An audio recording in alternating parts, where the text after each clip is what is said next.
Bonjour à tous les amis et bienvenue sur la chaîne Mad Max 3. On se retrouve aujourd'hui pour une nouvelle vidéo. Philippe de Villiers apporte un soutien total à tous les agriculteurs de France. Un joli cadeau de Noël de la part du gouvernement qui veut détruire tous les paysans français pour nous faire manger de la viande synthétique. Likez et partagez un maximum cette vidéo. Bon visionnage. Ras-le-bol. Moi, je pense que Madame la Ministre, maintenant, il faut nous regarder, il faut nous écouter, il faut nous entendre. Parce que là, maintenant, on est vraiment en détresse. Et je pense que demain, on sera tous morts à cette allure-là.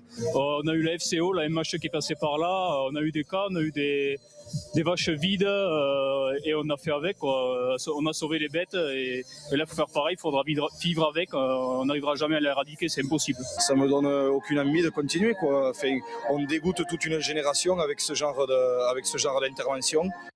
Et Annie Genevard, la ministre de l'Agriculture, était notre invitée cet après-midi sur CNews. Je vous propose de l'écouter.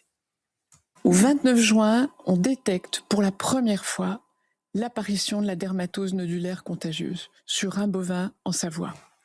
Immédiatement, et je rends hommage à l'éleveur et au vétérinaire, il le déclare tout de suite.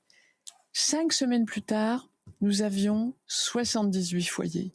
78 foyers. Et les éleveurs ont accepté qu'on dépeuple ces 78 foyers. Mais en même temps, on a déployé la vaccination.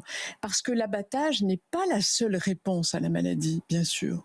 Mais quand vous avez un foyer qui est affecté, le dépeuplement, il est la meilleure garantie que le virus ne se répand pas tout autour de lui. Parce que dans cette affaire, il faut protéger les voisins. Il faut protéger les élevages. Geoffroy Lejeune. Philippe, vous avez parlé de nombreuses fois du populicide agricole. Quel regard portez-vous aujourd'hui sur ce sujet ? En regardant Annie Genevard, par ailleurs très sympathique, je me disais c'est le docteur Véran en jupon. J'ai l'impression de revivre le Covid. Comme l'a dit très bien Pascal Praud ce matin. Pourquoi ? Parce que dès qu'il y avait un asymptomatique, comme disait le docteur Salomon, le docteur Croque-Mort, qui comptait les morts chaque soir, on enfermait tout le monde. Et on a enfermé tout le monde. Bon, au nom du principe de précaution. Alors là, je voudrais dire ceci, d'entrée. J'ai vu les images hier soir de l'Ariège et j'ai été choqué, bouleversé par ces images. Pourquoi ?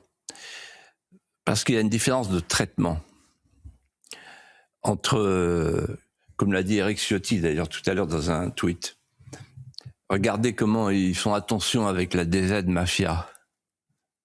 Ils n'envoient pas la police comme ça n'importe comment, hein, n'importe où. C'est trop dangereux. Regardez comment le préfet de police à l'époque, Nunez, le ministre de l'Intérieur actuel, avait conseillé aux commerçants de rester chez eux le 31 mai après la finale de la Ligue des Champions. Pourquoi ? Parce qu'il leur a dit, il faut faire attention au pillage. En d'autres termes, on disait aux gens, aux braves gens, restez chez vous, parce que on avait décidé de laisser la rue, en l'occurrence la capitale, à tous les pilleurs, à toute la racaille qui venait se livrer à un pillage, je dirais, compensatoire sur le thème « on va se venger de tout ce qu'ils nous ont fait ».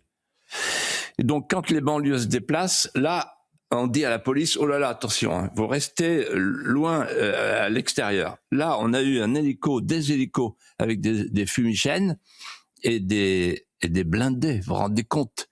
Les gendarmes, les paysans, il fut un temps où ils étaient dans la même tranchée. Hein. C'est les mêmes familles. Hein. Il y en a un qui est paysan, l'autre qui est gendarme. Et c'est terrible de voir deux France face à face qui sont de la même France. Je me souviens près de chez moi, je ne sais plus où, il y avait une rêve party, vous pouvez peut-être m'aider à me souvenir. Il y a eu une rêve party, le ministre de l'Intérieur, à l'époque, l'année dernière, a mis 3 jours avant d'intervenir. C'était trop dangereux. Voilà. On avait tellement peur qu'il y ait un incident, qu'il y ait un mort. Voilà. Et donc, et quand il y a des rodéos sauvages, on dit à la police, surtout, vous n'intervenez pas. Et là, on envoie des blindés qui renversent les voitures. Et tout ça, pourquoi? Tout ça, pourquoi? Pour faire accepter à un petit paysan avec ses 200 vaches, faire accepter qu'il se débarrasse de son cheptel, faire accepter qu'on euthanasie son trésor, le trésor d'une vie. Il faut rien connaître à la paysannerie, à l'agriculture, pour ne pas comprendre ce que représente l'abattage non ciblé d'un cheptel. C'est des générations et des générations d'une terre qui saigne à nouveau. Et ce que je voudrais dire, c'est la chose suivante. Pour faire un raccourci métaphorique. Alors, on abat et on brûle la viande française parce qu'elle est suspectée d'être contaminée. Et pendant ce temps-là, on s'apprête à faire rentrer en remplacement, là encore le grand remplacement, la viande argentine dans le cadre du Mercosur, qui, elle, est infectée à coup sûr. Et on le sait. Il n'y aura pas de clause miroir, il n'y aura pas de clause de sauvegarde, il n'y aura pas de contrôle, on le sait. Donc en fait, c'est un assassinat, quoi. Quand je dis la terre saigne, elle saigne de colère, elle saigne d'indignation, elle saigne de désespérance. Ce sont des larmes de sang qui coulent sur la terre aujourd'hui. Et puis, comme diraient les juges d'instruction, il y a un faisceau d'indices, moi qui m'intrigue. Premier indice, je ne sais pas si vous vous souvenez, je ne sais pas si on l'avait évoqué ici, je crois. Le 5 mai 2023, c'est pas vieux, il y a eu un rapport de la Cour des comptes dans lequel le président de la Cour des comptes, Moscovici, en appelle à l'abattage du cheptel français, en grande partie, au nom du CO2, au nom du climat, parce que les vaches, quand elles digèrent, émettent du méthane. Moi, j'ai lu 3 fois le rapport pour être sûr d'avoir bien lu. Ils sont sérieux, ces gens-là. Ils sont sérieux. C'est une méthode terroriste. Deuxième indice.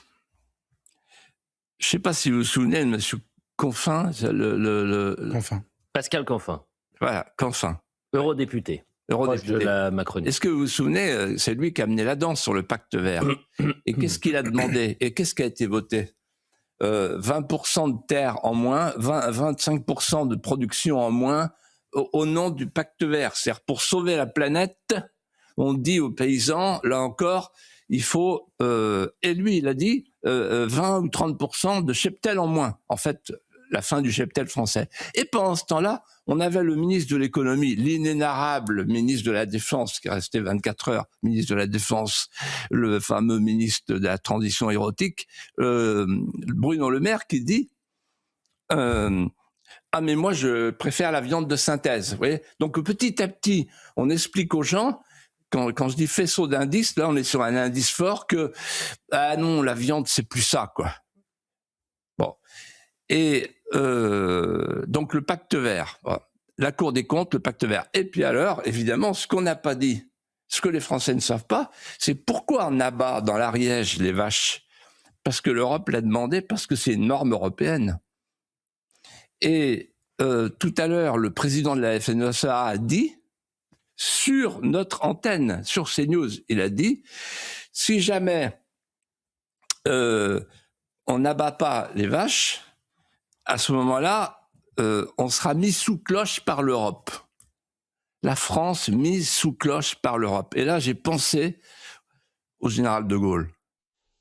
Les amis, la vidéo est terminée. J'espère qu'elle vous aura plu. N'oubliez pas de vous abonner et de liker un maximum. On se retrouve très vite pour une prochaine vidéo. Merci, salut!